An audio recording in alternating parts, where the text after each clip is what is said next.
안녕하세요. 국가인권위원회 사회인권과에서 일하는 이동우입니다. 저는 사회인권과에서 노인인권 업무를 담당하고 있습니다. 초고령 사회는 흔히 전체 인구 중 65세 이상 인구가 20%를 넘는 사회를 말해요. 한국 사회는 2025년에 이 비율이 20.3%를 넘어서 초고령 사회에 들어섰고요. 이는 우리 사회가 노인 천만 시대에 접어들었다는 의미입니다. 인구 감소 지역은 사회적 기반이 미비했던 상황에서 점점 더 열악해지고 있거든요. 병원이나 대중교통, 복지시설 등이 부족함에 따라 어르신들이 안전하고 건강한 일상을 살아가기에 매우 어려운 실정입니다. 잘 아시다시피 인권은 나이나 성별, 신체 조건과 상관없이 모든 사람에게 똑같이 주어지는 기본적인 권리잖아요.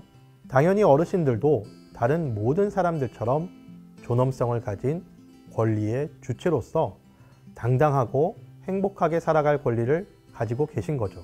그럼에도 불구하고 현실에서는 노인의 주체성이 종종 간과되거나 존엄성이 훼손되는 상황이 발생하곤 해요. 어르신들은 단순히 누군가의 보호나 돌봄을 받는 존재가 아니라 당연히 본인의 삶을 직접 선택하고 결정할 수 있는 주체이신 거잖아요.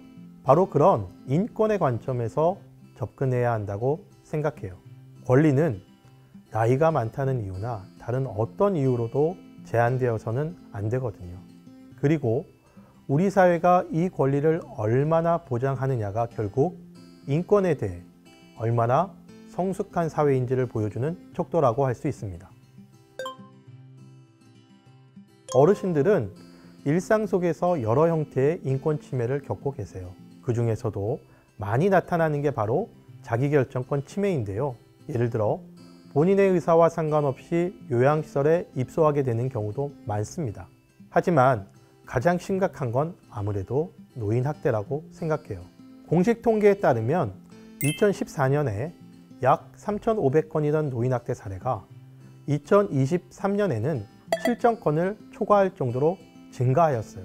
문제는요, 지금 판정되는 학대 사례 건수조차 실제 발생하는 학대 피해의 일부에 불과하다는 점이에요.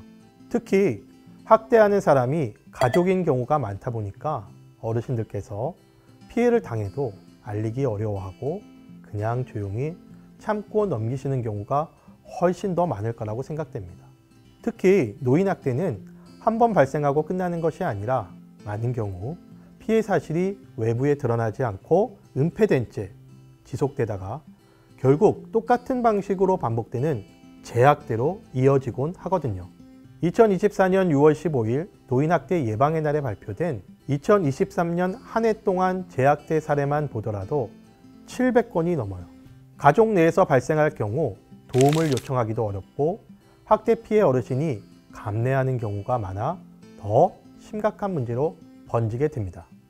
노인학대는 단순히 어떤 개인의 성격이나 일탈적인 행동만으로 설명하기는 어려운 문제예요.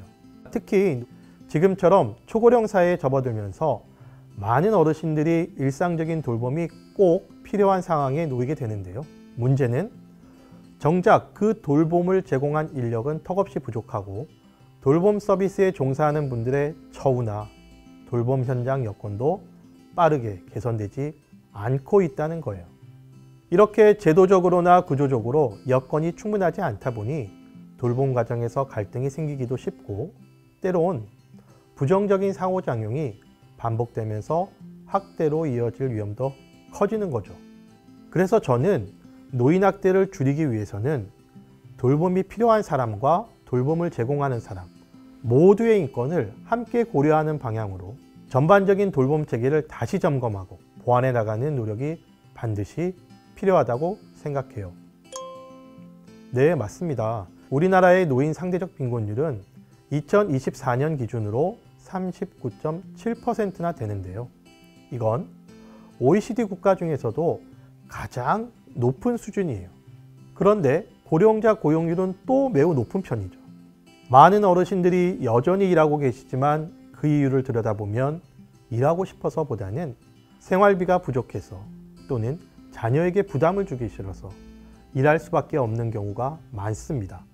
지금 어르신들에게 있어서 노동은 자아실현이나 선택의 문제가 아니라 말 그대로 생존의 문제인 경우가 많다는 걸 알 수 있습니다. 법정 정년은 60세인데 국민연금은 65세부터 받습니다. 즉 5대 동안은 아무런 소득 없이 살아야 하는 구조죠. 이 소득 공백기 동안 대부분 비정규직이거나 단기 일자리에 내몰리게 됩니다. 그 과정에서 임계장이라 불리는 고령 일자리가 생겼고요. 청소, 주차, 경비와 같은 제한된 일자리만 반복되는 구조입니다. 저희 인권위는 노인의 인권 보호와 증진을 위해 다양한 활동을 추진해 오고 있는데요. 아까 말씀드린 노인학대 문제와 관련해서 2022년 12월에 국회의장께 드리는 학대 피해 노인 권리 보호와 증진에 관한 법률안을 조속히 입법하는 것이 필요하다는 의견 표명과 함께 보건복지부에 전국에 학대 피해 어르신을 위한 전용 쉼터를 고르게 설치하라고 권고한 바가 있어요. 학대 피해 어르신은 누구나 어느 곳에 살든지 쉼터에서 심리치료나 상담을 받을 수 있도록 해야 한다는 뜻이죠. 인권위 권고가 하루속히 이행되기를 기대하면서 계속해서 이행 여부를 모니터링하고 있어요. 그리고 고용상 연령차별을 줄이고 노인의 생존권을 실질적으로 보장하기 위해 정년을 60세에서 65세로 연장할 것을 권고하였는데요. 이 권고는 단순히 몇 년 더 일하자는 취지가 아니라 은퇴 이후에 연금을 수급하기까지 5년간의 소득 공백을 해소하고 노인이 존엄하게 일할 수 있는 다양한 일자리와 근로환경을 마련하자는 노인의 빈곤과 일, 노동을 둘러싼 현안을 인권의 관점에서 다룬 결정회였어요. 이는 단순히 몇 년 더 일하자는 것이 아니라 5년간의 소득 공백을 해소하고 노인이 존엄하게 일할 수 있는 환경을 마련하자는 취지입니다. 인권위 눈을 두드리시는 분들은 오랜 시간 동안 체감할 수 있는 변화를 기다려 오셨을 거예요. 고통 속에서 내 인권은 왜 보호받지 못할까? 라는 생각을 하면서 국가가 그 아픔을 알아주기를, 인권위가 진심으로 공감해주고 내 이야기에 귀 기울여지길 간절히 바라셨을 겁니다. 하지만 그 기다림 속에서 실제 변화는 너무 더디게만 느껴졌을 거예요.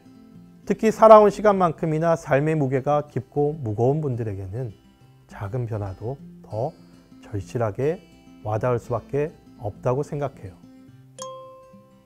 노인은 시혜나 보호의 대상이 아니잖아요. 다른 모든 사람들과 마찬가지로 당연히 자신이 원하는 방식으로 자신의 삶을 설계할 수 있는 권리의 주체여야 해요. 유엔에서도 노인 인권의 핵심 원칙으로 독립, 참여, 돌봄, 자아실현, 존엄을 제시하고 있는데요. 노인이 사회활동에 참여하고 자신의 의사에 따라 주거지, 의료, 돌봄 방식 등을 선택할 수 있어야 한다는 뜻이죠. 지금 우리가 노인을 어떻게 대하느냐는 곧 우리 사회가 인간의 삶을 얼마나 존중하는지를 비추는 거울이라고 볼 수 있어요. 인권은 어떤 특정한 사람에게 이득을 주기 위해 존재하는 것이 아니라 그 자체로 모든 사람의 존엄을 인정하고 지켜내는 기준이자 약속입니다. 모두의 작은 관심과 실천이 노인 인권이 살아 숨쉬는 사회를 만드는 첫걸음이지 않을까요? 노인을 존중하는 사회야말로 곧 우리 모두가 서로를 존중하는 사회라고 생각해요. 노인의 인권 보호와 증진에 관심 가져주시고 함께해 주세요. 감사합니다.